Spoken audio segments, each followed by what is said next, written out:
Shalom dan salam sehat untuk kita sekalian. Kembali lagi kita dalam pelajaran Pendidikan Agama Katolik dan Budi Pekerti. Kali ini kita akan masuk ke pembelajaran yang baru, tema yang baru, yakni ini bab 6, Yesus, sahabat, tokoh idola, putra Allah, dan juru selamat. Nah, kali ini kita akan fokus di tema yang pertama, yakni Yesus, sahabat sejati, dan tokoh idola. Kompetensi dasar yang mau kita capai ada dua. Yang pertama, memahami pribadi Yesus Kristus sebagai sahabat sejati dan tokoh idola dan juga juru selamat. Yang kedua, meneladani pribadi Yesus sebagai sahabat sejati, tokoh idola, dan juru selamat. Tujuan pembelajaran kita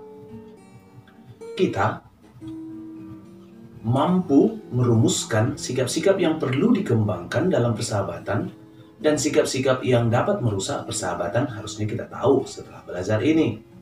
Yang kedua, kita mampu memahami makna persahabatan sejati. Lalu yang ketiga, nanti melalui kutipan kitab suci Perjanjian Baru, kita mampu merumuskan sikap dan kepribadian Yesus Kristus yang layak dijadikan idola dalam hidupnya. Oke, baik, kita awali pelajaran kita kali ini dengan doa pembukaan. Mari kita berdoa dalam nama Bapa dan Putra dan Roh Kudus. Amin. Allah Bapa yang Maha Kasih, kami sungguh merasakan kasih-Mu ya Bapa hingga pada saat ini. Pada hari ini ya Tuhan, kami memohon kasih-Mu kiranya senantiasa meraja di dalam diri kami, agar kiranya pada pelajaran, pada pertemuan kami kali ini, kami dapat menyimak, kami dapat belajar dengan baik dan mendengarkan apa yang berguna bagi kami. Bantulah kami agar kami mampu meneladani Yesus sebagai tokoh, sebagai sahabat dan tokoh idola. Kami puji dan kami muliakan nama-Mu ya Tuhan, kini dan sepanjang segala masa. Amin. Dalam nama Bapa dan Putra dan Roh Kudus. Amin. Baik, kita mulai pelajaran kita. Secara kodrati, persahabatan merupakan kebutuhan setiap manusia. Tak ada manusia yang bisa berkembang secara sempurna tanpa peran seorang sahabat. Walaupun kenyataannya sering ditemukan pemahaman dan penghayatan yang berbeda antara orang yang satu dengan yang lain. Pemahaman dan penghayatan tentang makna persahabatan tentunya pemahaman ini akan berpengaruh pada sikap dalam persahabatan. Ada remaja yang gampang sekali bersahabat, tetapi gampang pula persahabatan itu hancur manakala ada perbedaan pendapat dan kepentingan. Injil Yohanes memberikan gambaran pemahaman Yesus tentang persahabatan sejati. Yesus menyebut murid-muridnya sahabat sekalipun banyak perbedaan di antara mereka. Kamu adalah sahabatku jikalau kamu berbuat apa yang kuperintahkan kepadamu. Aku tidak menyebut kamu lagi hamba, sebab hamba tidak tahu apa yang diperbuat oleh tuannya. Tetapi aku menyebut kamu sahabat, karena aku telah memberitahukan kepada kamu segala sesuatu yang telah kudengar dari Bapakku.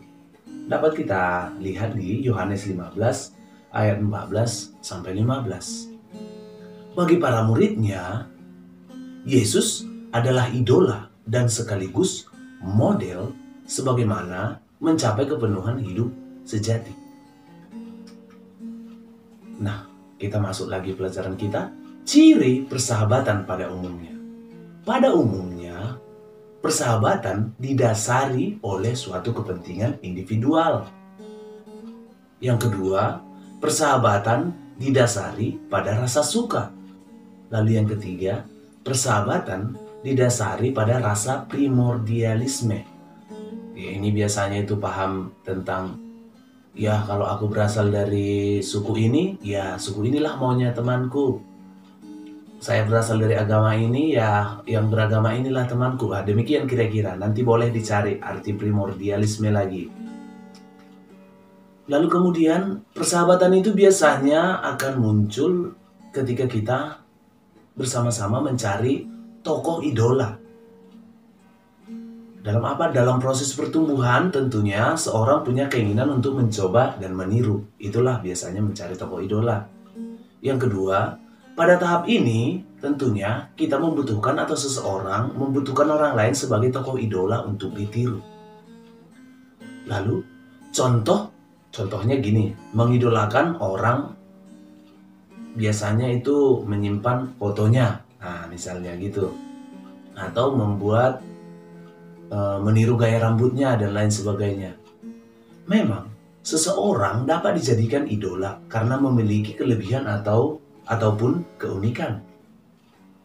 Tapi hati-hati, berbahaya jika seseorang terlalu bergantung pada tokoh idolanya. Karena sang idola terus berubah menurut waktu. Tentunya kita juga tidak mau kan seperti idola yang kita tahu itu, jangan-jangan dia sudah berubah. Kita mengidolakan dia karena dia seperti ini, rupanya dia sudah seperti itu, dan lain sebagainya. Oke, kita masuk lagi ke tema kita, makna persahabatan dan sikap dalam membangun persahabatan. Makna persahabatan dan sikap dalam membangun persahabatan. Persahabatan antara dua atau lebih orang biasa terjadi atau bisa terjadi oleh berbagai sebab. Karena kesamaan hobi, kesamaan sifat atau karakter, adanya saling membutuhkan, karena merasa cocok dalam pergaulan dan lain sebagainya. Persahabatan merupakan proses yang tidak dengan sendirinya dapat terjadi. Dapat berlangsung sebentar atau lama. Tergantung kemampuan masing-masing membangun dan mempertahankan persahabatan itu. Lalu, hal-hal apa saja yang perlu dibangun dalam persahabatan? Yang pertama itu saling percaya. Percaya bahwa apapun yang dilakukan sahabat semata-mata demi kebaikan. Yang kedua, saling menerima apa adanya. Tidak menuntut sahabat menjadi seperti yang kita inginkan. Yang ketiga, saling mengasihi. Memberi bantuan, saling mengasihi ini kira-kira gini. Memberi bantuan secara tepat guna tanpa pamrih. Tidak meninggalkan sahabat pada saat sedang mengalami musibah, bencana, atau masalah. Lalu yang keempat, yang perlu dibangun, saling memahami atau menghormati. Dan menghormati. Memahami kapan bisa kapan meminta bantuan, dan kapan harus menunda untuk tidak menerima bantuan. Saling memahami juga dipahami gini, memahami bahwa ada hal-hal pribadi yang boleh diketahui dan tidak boleh diketahui. Contohnya, sebaiknya tidak membuka catatan harian sahabat, HP, atau tas tanpa seizinnya. Lalu, hal-hal yang perlu dihindari dalam persahabatan ada dua. Yang pertama, egoisme. Apa itu? Mementingkan dan mencari keuntungan diri sendiri. Dalam persahabatan, orang perlu berpikir, apa yang saya lakukan? Apakah yang saya lakukan itu merugikan?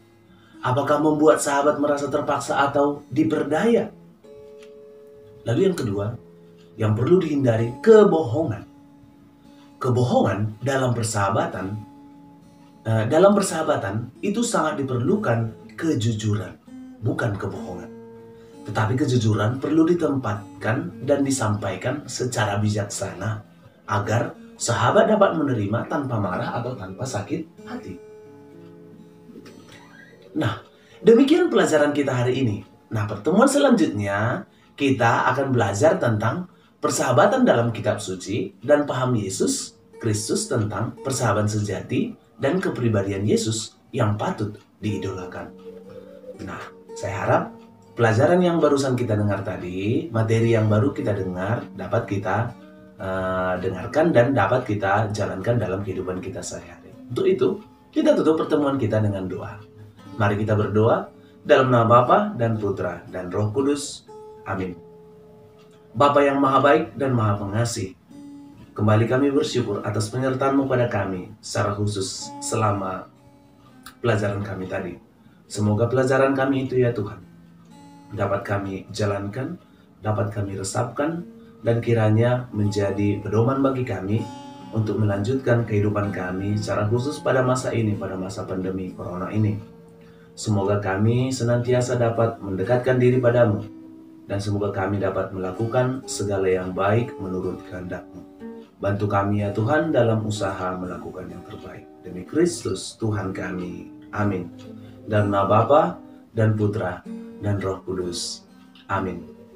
Demikian pelajaran kita hari ini. Untuk kita, shalom dan salam sehat untuk kita sekalian.